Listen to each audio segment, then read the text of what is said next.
आज रातंजण या ठिकाणी 37 मानेगाव पंचायत समितीगण या मतदारसंघातून आमच्या जयश्रीताई व्यंकटराव देशमुख या वंचित बहुजन आघाडी या पक्षाकडून समाजाची सेवा करण्यासाठी या तुमच्या 10-11 गावातील समस्या ज्या काय आहेत यांचं निवारण करण्यासाठी त्यांना पक्षाने संधी दिली आहे आणि मतदारांनीही संधी द्यावी ही तुम्हाला नम्र आवाहन करतो. जय भीम, जय शिवराय, जय जिजाऊ, जय मल्हार. या तालुका पंचायत गणातील सर्व उमेदवार आपल्या भागातील हे ज्या पक्षाकडून आहेत, प्रस्तावित पक्ष आहेत, अपक्ष आहेत, वंचित आहेत, माझी सर्व मतदारांना विनंती आहे, हा उमेदवार आहे, हा नौका आहे, बरोबर आहे, पण जे सर आहेत आपले उमेदवाराचे मिस्टर, यांचा सामाजिक क्षेत्रातील अनुभव हा मोठा आहे.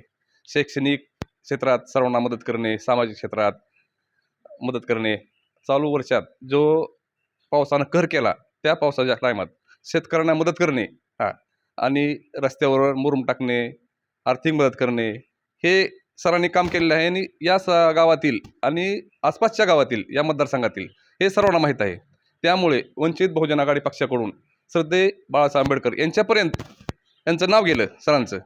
त्या निमित्ताने आम्हाला वरून आदेश आला की सरांना उमेदवारी द्या तुम्ही, कारण त्यांना जर उमेदवारी मिळाली तर ह्या गावचा आणि आसपासच्या गावचा सर्वांगीण विकास होण्यासाठी मदत होईल. त्याबद्दल त्यांना आम्ही आवर्जून बोलून घेऊन तिकीट दिले आणि जयश्रीताईंना उभारण्याची संधी दिली. त्याबद्दल मी सर्व मतदारांना एकदा आवाहन करतो, त्यांचं चिन्ह आहे गॅस सिलेंडर. गॅस सिलेंडर या चिन्हाचं मिरुल बटन दाबून आपण सर्वांनी सहकार्य करावं आणि त्यांना जास्तीत जास्त मतांनी निवडून द्यावं व त्यांना आपली सेवा करण्याची संधी द्यावी.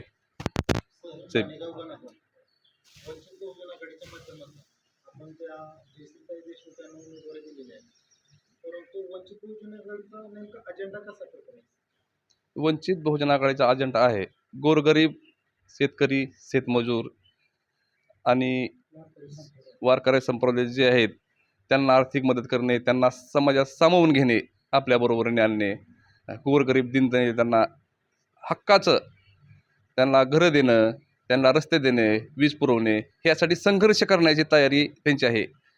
त्यातून त्यांना न्याय देण्याची ते पुरेपूर प्रयत्न करणार.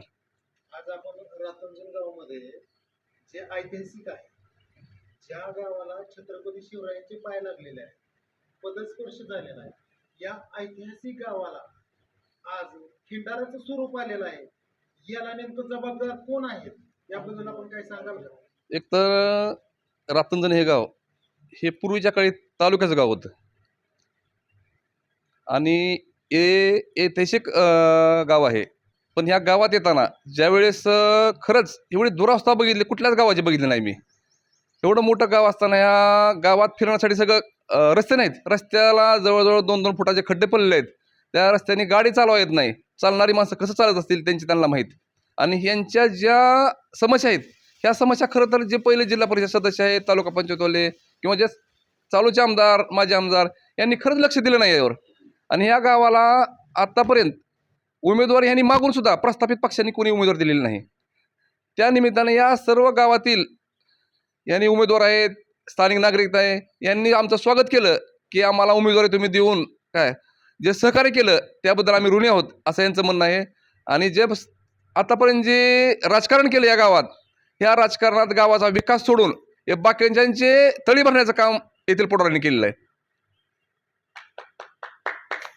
सर, आज या रातंजण सारख्या गावामध्ये, ऐतिहासिक गावामध्ये आज दारूची दुकाने आहे किंवा या गावचा जो विकास होतोय तो विकास कशा प्रकारे खुंटवला जातोय, याला नेमके बार्शीचे विद्यमान आमदार दिलीप सुपोल कारणीभूत आहेत की माजी आमदार राजेंद्र राऊत कारणीभूत आहेत, का इथले प्रस्थापित पुढारी कारणीभूत आहेत, याबद्दल काय थोडासा खुलासा करावा का?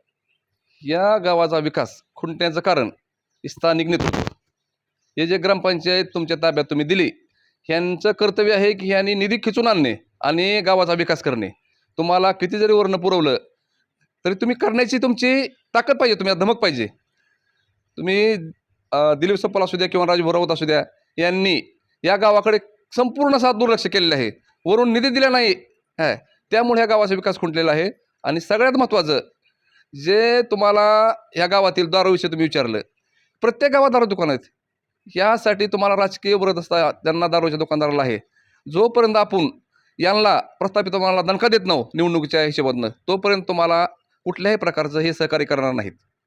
बार्शीचे माजी आमदार राजेंद्र राऊत म्हणतात की 4,500 कोटीचा निधी आणलेला आहे. मग त्या 4,500 कोटीचा निधी कमीत कमी रातंजणला काहीतरी पैशात तरी आलेला असेल की. वंचित मध्ये फक्त 2 उमेदवार दिले आहेत, पांगरी तालुका पंचायत आणि मालेगाव पंचायत. या दोन्ही गावामध्ये आम्ही जेव्हा या विभागात फिरतो तेव्हा रस्त्याची दुरावस्था अशी करून ठेवलेली आहे, रस्त्याने खरंच येत नाही.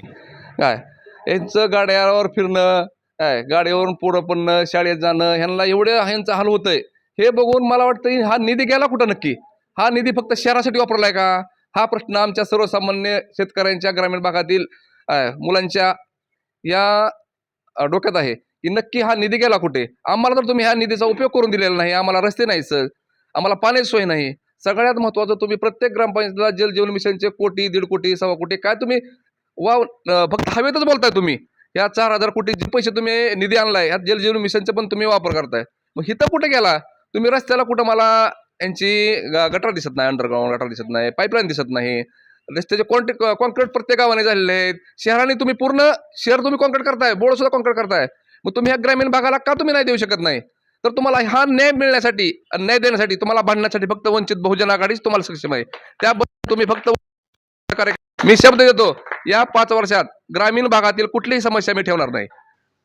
मी मालेगाव पंचायत समिती गणातील सर्व गावातील मतदारांना आवाहन करतो की आपला सर्वांगीण विकास करण्यासाठी आणि आपल्या हक्काचा उमेदवार जो आपल्या घरातील आहे हे जयश्रीताई देशमुख यांना संधी द्या आणि आपला विकास करून घ्या, हे आपल्याला नम्र विनंती करतो. आणि वंचित बहुजन आघाडीचे चिन्ह आहे गॅस सिलेंडर.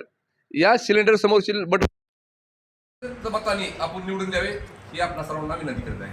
धन्यवाद. जय भारत, जय संविधान, जय शिवराय.